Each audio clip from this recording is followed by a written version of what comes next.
우리에게 주시는 하나님의 말씀 받겠습니다. 시편 23편 1절에서 6절까지의 말씀입니다.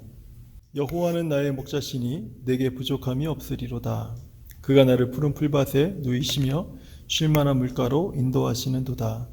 내 영혼을 소생시키시고 자기 이름을 위하여 의의 길로 인도하시는도다. 내가 사망의 음침한 골짜기로 다닐지라도 해를 두려워하지 않을 것은 주께서 나와 함께 하심이라. 주의 지팡이와 막대기가 나를 안위하시나이다. 주께서 내 원수의 목전에서 내게 상을 차려주시고 기름을 내 머리에 부으셨으니 내 잔이 넘치나이다. 내 평생의 선하심과 인자하심이 반드시 나를 따르리니 내가 여호와의 집에 영원히 살리로다. 아멘. 예수님은 우리에게 무엇으로부터 우리를 자유하게 하시는가? 첫 번째로 지난 주일에는 욕망으로부터 자유를 주신다라는 말씀을 나누었습니다. 이제 오늘은 그 두 번째 주제로 절망으로부터 자유라는 제목으로 하나님의 말씀을 전하도록 하겠습니다. 저는 개인적으로 한국의 예능 프로그램에 나도 저기 한번 참여해보고 싶다 하는 그런 예능 프로그램이 한두 개가 있습니다. 하나는요, 잘 아시는 런닝맨입니다. 나도 한번 참여해보고 싶다라는, 그래, 이름표 한번 뜯어보고 싶다. 이제 이런 생각이 좀 들고요. 또 하나가 있는데, 그 정글의 법칙이라고 혹시 아십니까? 김병만 족장을 중심으로 한 게스트들이 모여서 정글에서 생존하는 그런 프로그램이죠. 제가 이 프로그램에 한번 기회가 된다면, 그럴 리는 없겠지만, 참여하고 싶은 이유는 한 가지예요. 그거는 죽기 전에 한 번 정도는 정글을 탐험해보고 싶어서 그렇습니다. 그 정글, 저한테는 굉장히 설레이고 미지의 세계와 같은 그런 곳입니다. 저와 또 비슷한 생각을 하신 분이 있을지 모르겠지만, 그래서 신비스러운 그곳에 가면 세상에서 단 한 번도 제가 얻을 수 없는 귀한 무엇을 얻지 않을까 하는 그런 설레임, 막연한 설레임이 제게 있어요. 하지만 우리가 잘 알듯이 사실 정글은요, 매우 위험한 곳이죠. 길이 감춰져 있는 곳이고요. 그리고 어떤 해로운 식물이나 곤충이 있는지 잘 모르는 그런 곳이죠. 야생동물이 막 웅크리고 이제 공격하려고 도사리고 있는 곳. 그러고 보면은 얘기를 들어보면 기후가 아주 무쌍한 곳입니다. 기후변화가 굉장히 심한 그런 곳이죠. 그래서 결론적으로 보면 사람이 살아내기가 쉽지 않은 곳, 그것이 정글이죠. 이것이 우리가 일반적으로 알고 있는 정글에 대한 내용입니다. 근데 저는 이런 정글까지는 아니지만 제가 7살 때인가? 8살 때? 그때 동네에서 좀 큰 산에서 혼자 제가 새총나무를 줍고 있었어요. 그러다가 길을 잃은 적이 한 번 있습니다. 형들과 함께 산 위에서 그 산 위에 공터가 있었는데 거기서 이제 야구 시합을 하러 종종 갔었거든요. 그렇기 때문에 아주 익숙한 길이었습니다. 그런데 새총나무를 막 줍다가 보니까 길이 아닌 곳으로 자꾸 따라가다 보니까 순간 제가 길을 잃어버린 거예요. 그 어린 나이에. 그 주변에는 아무도 없었고 막 해가 지고 있어서 어두워지고 있는 그런 상황이었습니다. 그때 제게 제일 먼저 찾아왔던 마음이 두려움이었어요. 무섭다. 그래가지고 제가 할 수 있었던 것은요, 길을 찾지 못하니까 길은 아니지만 그냥 산 아래로 달려 내려가는 것 외에는 제가 할 수 있는 게 아무것도 없었습니다. 그리고 막 달려 내려가는데 너무 무서우니까 막 소리를 지르고 울음이 막 나오는 거예요. 그러면서 막 달려 내려갔는데 마침 이제 제가 아는 산 아래 턱에 다다르게 됐는데 그때서 비로소 제 마음이 진정되고 울음이 멈췄던 그 기억이 아직도 있어요. 그만큼 기억이 이제 그때 상황이 저에게 있어서 굉장히 좀 많은 좀 충격적인 그런 사건이었던 것 같아요. 혹시 이런 비슷한 경험을 해보신 적 있습니까? 만약에 우리가 어떤 숲풀이나 어떤 곳을 가는데 하늘이 보이지 않을 정도로 막 사방을 덮고 있는 이 나뭇잎들, 그리고 이런 정글을 이제 걷고 있어요.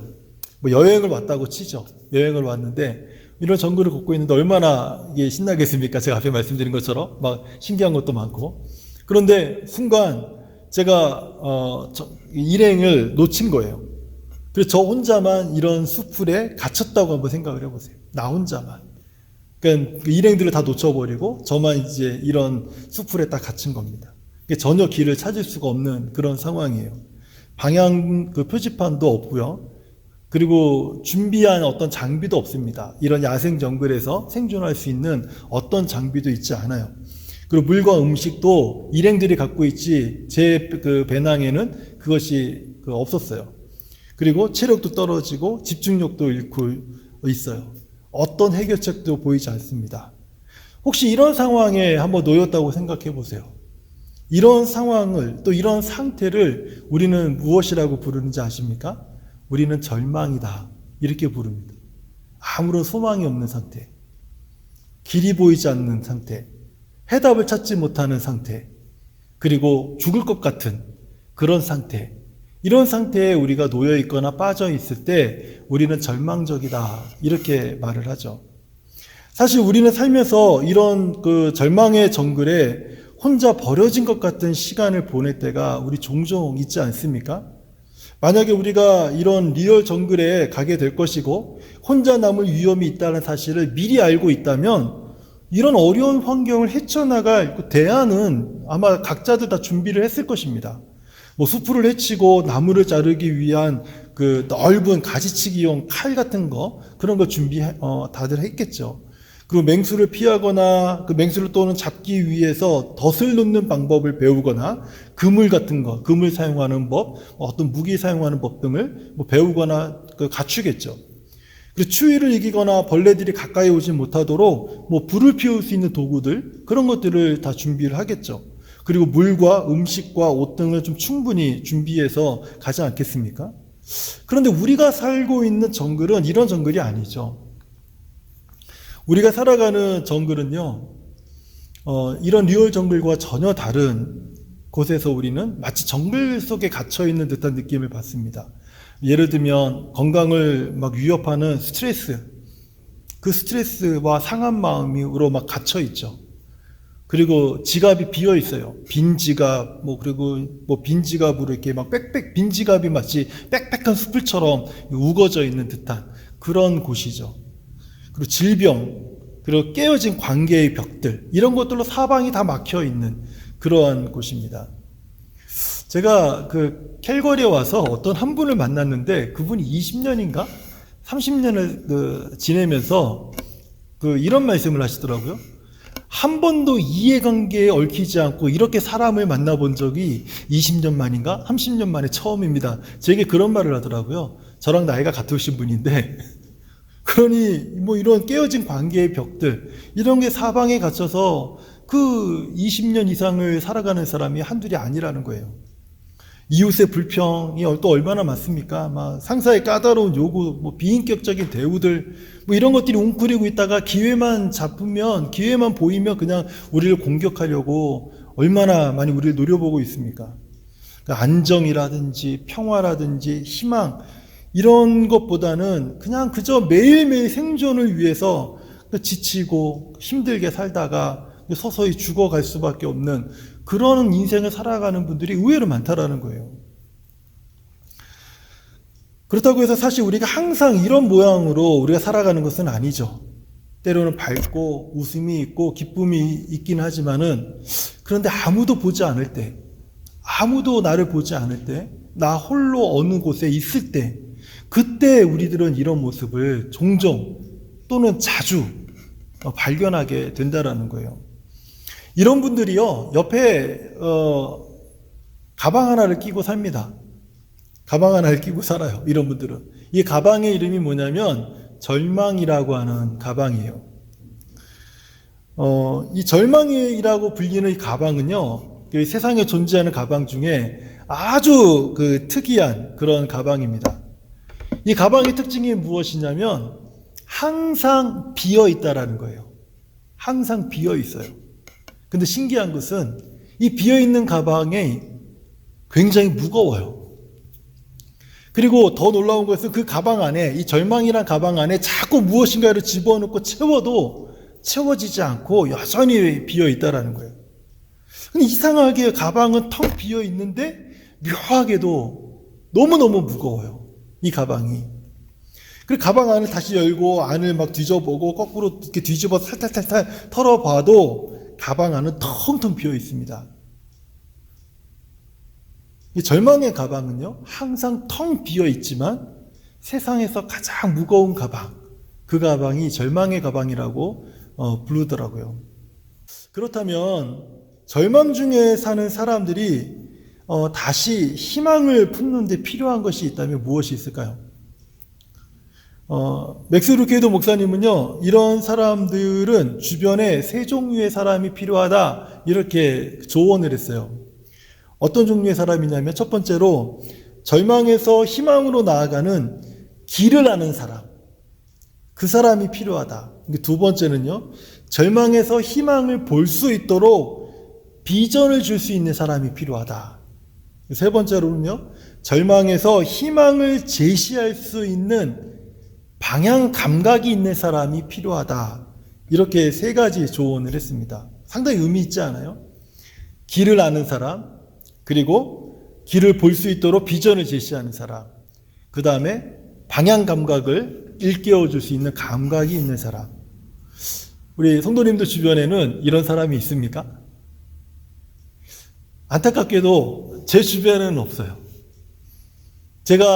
저도 절망할 때가 있죠. 절망할 때가 많고 힘들 때가 있죠. 근데 그때마다 사람들은 다가와서 저를 더 절망 속으로 밀어넣지, 더 깊은 절망 속으로 저를 밀어넣지, 저를 희망으로 희망의 길로 인도해 주거나, 아니면 희망을 바라보게 해 주거나, 아니면 어떤 감각을 일깨워주는 그런 분은 제 주변에 있지 않습니다.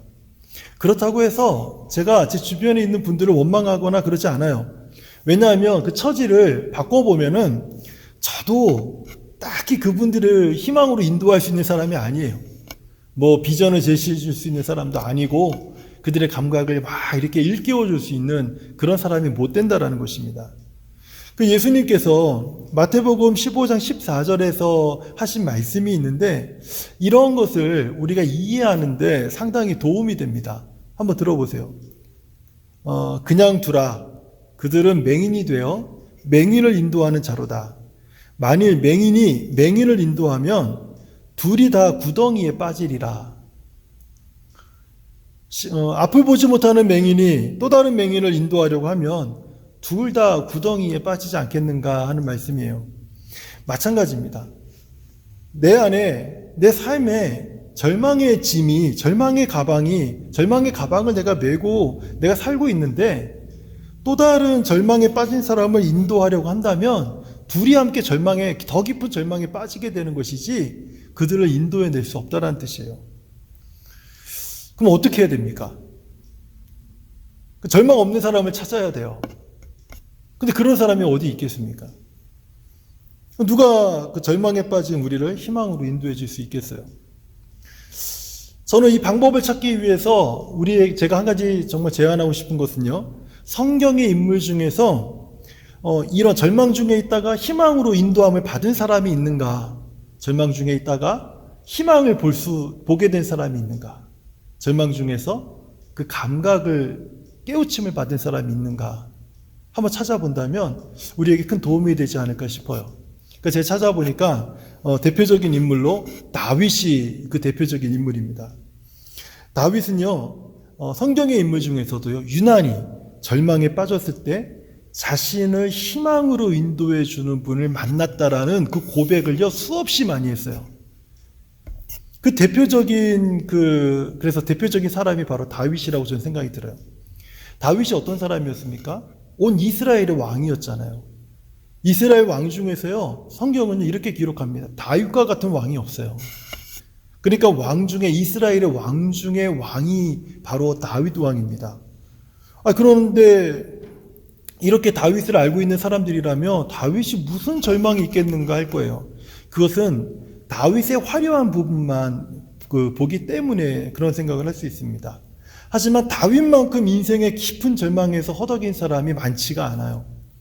그런데도 다윗이요, 온 이스라엘의 위대한 왕으로 세워질 수 있었던 그 이유가 무엇이었겠습니까?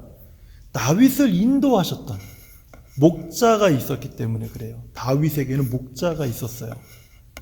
절망에서 그를 희망으로 인도해내는, 절망에서 허덕이는 한 사람을 이스라엘의 위대한 왕으로 세워줄 수 있는 목자가 있었기 때문에 다윗은 위대한 왕이 될 수 있었다라는 거예요. 그 목자를 오늘 본문 시편 23편 1절에서 이렇게 말씀하고 있어요. 여호와는 나의 목자시니, 그분이 내가 사망의 음침한 골짜기를 다닐지라도 나를 쉴만한 물가로 인도하신다. 내가 죽을 것 같은 상황에 놓였을 때에도 내 영혼을 소생시켜 주신다. 이런 고백을 오늘 시편 23편에서 다윗이 하고 있다라는 거예요. 다윗이 깊은 절망 속에 있을 때 그 영혼을 인도하고 그 생명을 소생시켜 주시고 그 앞을 보여주신 분은 여호와 하나님이셨다. 이것을 다윗이 이야기하고 있습니다.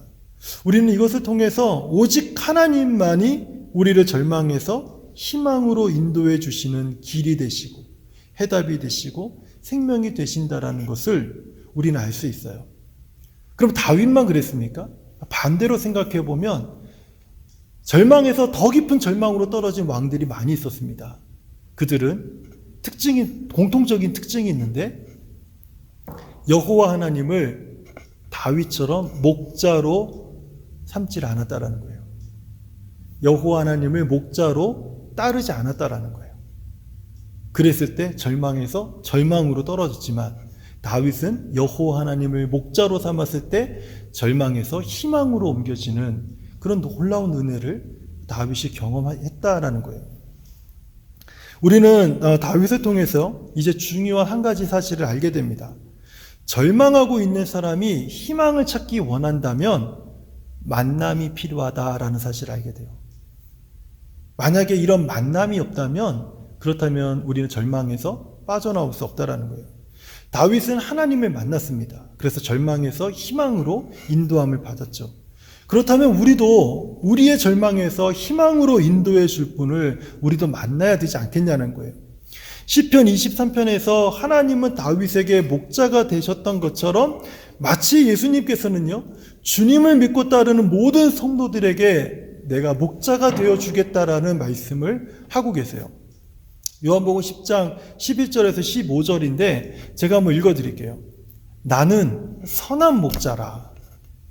선한 목자는 양들을 위하여 목숨을 버리거니와 싹구는 목자가 아니요 양도 제 양이 아니라 이리가 오는 것을 보면 양을 버리고 달아나나니 이리가 양을 물어가고 또 해치느니라. 달아나는 것은 그가 싹구니 까닭에 양을 돌보지 아니함이나 나는 선한 목자라. 나는 내 양을 알고 양도 나를 아는 것이 아버지께서 나를 아시고 내가 아버지를 아는 것 같으니 나는 양을 위하여 목숨을 버리노라. 예수님이 양을 위해서 생명을 내놓을 정도까지의 선한 목자시다. 이런 이야기를 하시는 거예요. 또 한 번은요, 이런 말씀도 하셨어요. 예수님께서 나는 이제 거처를 예비하러 너희들의 거처를 예비하러 가시겠다라고 제자들에게 이렇게 말씀하셨을 때 제자 중에 도마라는 제자가 있었습니다. 그 제자가 이런 말을 하죠. 주여, 주께서 어디로 가시는지 우리가 알지 못하는데 어떻게 우리가 그 길을 알 것이라고 말씀하십니까? 이렇게 말을 합니다. 그래서 예수님께서 요한복음 14장 6절에서 이런 말씀을 하시죠. 내가 곧 길이요 진리요 생명이니 라는 말씀을 하세요. 예수님께서 길이 되시고 진리가 되시고 생명이다 말씀하시는 거예요. 예수님은요, 우리에게서 절망에서 희망으로 인도하시는 길이 되어 주신다는 거예요. 예수님은 절망에 빠져서 헤어나오지 못하는 우리들에게 해답, 즉 진리가 되어 주신다 이렇게 말씀하시는 거예요. 예수 그리스도는 절망에 눌려서 숨조차 쉬지 못하는 사람들에게 그 생명을 소생시켜 주시는 생명이 되신다 이렇게 말씀을 하시는 거예요. 지금까지 예수님을 만났던 모든 사람들은요, 예수께서 그들에게 절망에서 희망으로 인도하시는 선한 목자가 되어주셨다. 이런 고백을 다 했습니다. 그래서 이런 고백을 한 사람, 예수님을 만난 사람들은요, 예수님을 만난 사람들은 절망적인 마음을 예수 앞에 다 쏟아놓을 때부터 절망이 우리 안에 심어두었던 두려움이 물러서는 것을 경험했어요. 절망 중에 있었던 사람들이 예수님을 만나고 예수님께서 주신 비전을 품기 시작했을 때부터 절망의 어두움은 사라져 버렸습니다. 절망 때문에 길을 잃은 사람들이 예수님을 만나면 그렇게 안 보였던 길이 예수님의 인도하심을 따라서 볼 수 있게 되었다라고 고백들을 하고 있어요. 절망하는 사람이요, 예수를 만났을 때 모든 절망은 사라지고 희망이 열리게 된 것을 수많은 사람들이 증언을 하고 있습니다. 이것은 어떠한 특정한 사람의 고백이 아니에요. 예수님을 만난 모든 사람들의 고백이었고 간증이었습니다. 그렇기 때문에 우리도 예수님을 만난다면 그분이 우리의 절망의 길이 되시고 해답이 되시고 우리의 생명을 소생시켜 주시는 생명이 되신다라는 것을 우리도 경험하게 될 것이라는 거예요. 제가 설교를 여기서 마치고 싶었는데 여기서 설교를 멈추면 많은 분들이 많은 오해로 잘못된 바램을 갖는 것을 제가 자주 경험을 했습니다. 이렇게 오해들을 많이 하시더라고요. 목사님, 오늘 설교에 참 은혜 많이 받았습니다. 그런데 한 가지 궁금한 것이 있습니다. 이러면서 제가 절망하고 있을 때 그렇다면 예수님은 저를 희망으로 인도하기 위해서 어떤 사인을 보여주시나요? 이렇게 생각을 하시는 분들이 있더라고요. 예수님께서 절망에서 희망으로 우리를 옮겨주시는 시기는 대략 언제쯤일까요? 이렇게 또 생각하고 계시는 분도 있어요. 또 어떤 분은요, 그러니까 오늘 목사님 말씀은 제 문제가 이제 곧 해결된다라는 그런 말씀인가요? 이렇게 말씀하시는 분도 있고요. 어떤 분들은 그러면은 이제 예수님을 만났기 때문에 그냥 절망이라는 것은 자동적으로 다 사라지는 건가요? 이제 절망이 없어진다는 뜻인가요? 이렇게 또 생각하시는 분들이 계세요. 이게 다 오해입니다. 이런 오해 때문에 잘못된 바람이나 어떤 생각을 사람들이 많이 하게 된다는 사실을 제가 알게 됐어요. 그래서 설교를 여기서 멈출 수가 없어요. 저는 만약에 오늘 혹시 이런 생각을 하고 계신 분들이 있다면 저는 오해가 없도록 제가 분명하게 말씀을 드리고 싶은데요. 우리를 절망스럽게 하는 상황은, 잘 들으세요, 하나도 안 바뀔 겁니다. 우리가 예수님을 만나도 나를 절망스럽게 했던 상황은요, 단 하나도 안 바뀔 거예요. 여전히 그 정글의 나무들은요, 그 나무들은 하늘을 가리고 있을 거고요, 우리의 시야를 가려서 여전히 앞을 바라볼 수 없는, 비전이 없는 그런 상태에 우리는 살게 될 겁니다. 그리고 여전히 삶의 문제들은 가시처럼 우리의 살을 찌를 것이고요, 우리 삶의 문제들은 여전히 우리를 고통스럽게 만들 거예요.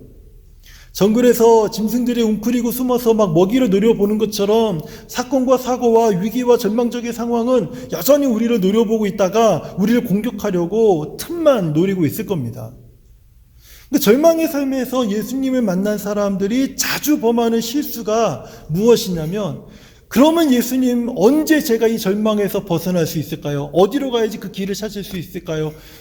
이런 질문들을 자주 한다라는 거예요. 언제까지일까요? 막 이런 질문들. 이게 큰 실수라는 겁니다. 예수님은 우리에게 희망을 주시기 위해서 절망과 같은 정글을요, 아름다운 정원으로 바꾸어 놓지 않으세요.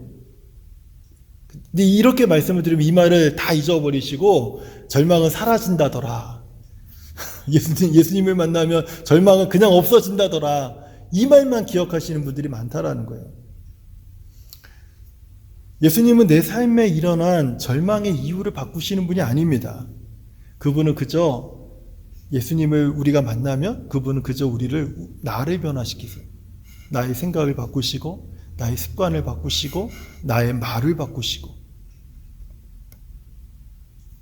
나의 가치관을 변화시키시고, 내가 바라보는 것, 내가 입는 것, 내가 추구하는 것들에 대한 모든 목표들을 다 바꾸시는 거예요. 그래서 나를 변화시키세요. 내 생각을 변화시키세요. 그 전에는 그런 우리가 예수님 만나기 전에는 절망하고 있었지만 이제는 절망 속에서 예수님의 안에 있는 희망이 내 안에 들어오는 거예요. 전에는 희망이 없었단 말이에요. 그런데 예수님 안에 있는 희망이 내 안에 들어오는 거예요. 이게 무슨 뜻이냐면 마치 이런 것과 같아요. 저는 한국에서 사역을 할 때, 전도사 시절부터 이제 부목사 때까지 사역을 할 때, 결혼하고 나서 휴가가 되면 한 번도 어디 놀러 갈 생각을 안 했습니다. 노는 법을 모르는 사람이었어요. 저는 정말 노는 법을 모르는 사람이었어요. 어디 휴가를 간다든지 가족들하고 어디 가면요, 너무너무 죽을 것 같이 힘들었어요. 숨이 턱턱 막히고 어디 가야 될지도 모르고요. 그리고 또 또 비용도 만만치 않고요. 그러니까 맨날 그 원성을 듣고 원망만 듣는 거예요. 그러다 어떤 한 귀인을 만났습니다. 제가 부목사로 있던 그 교회 목사님의 이현호 목사님이라는 분이 계셨는데, 그분은 너무너무 잘 노는 거예요. 그리고 잘 노는데 싸게 잘 놀아요. 장소를 기가 막힌 곳을 잘 알아요. 그분하고 제가 교제를 하면서 그때 제가 노는 법을 배웠어요.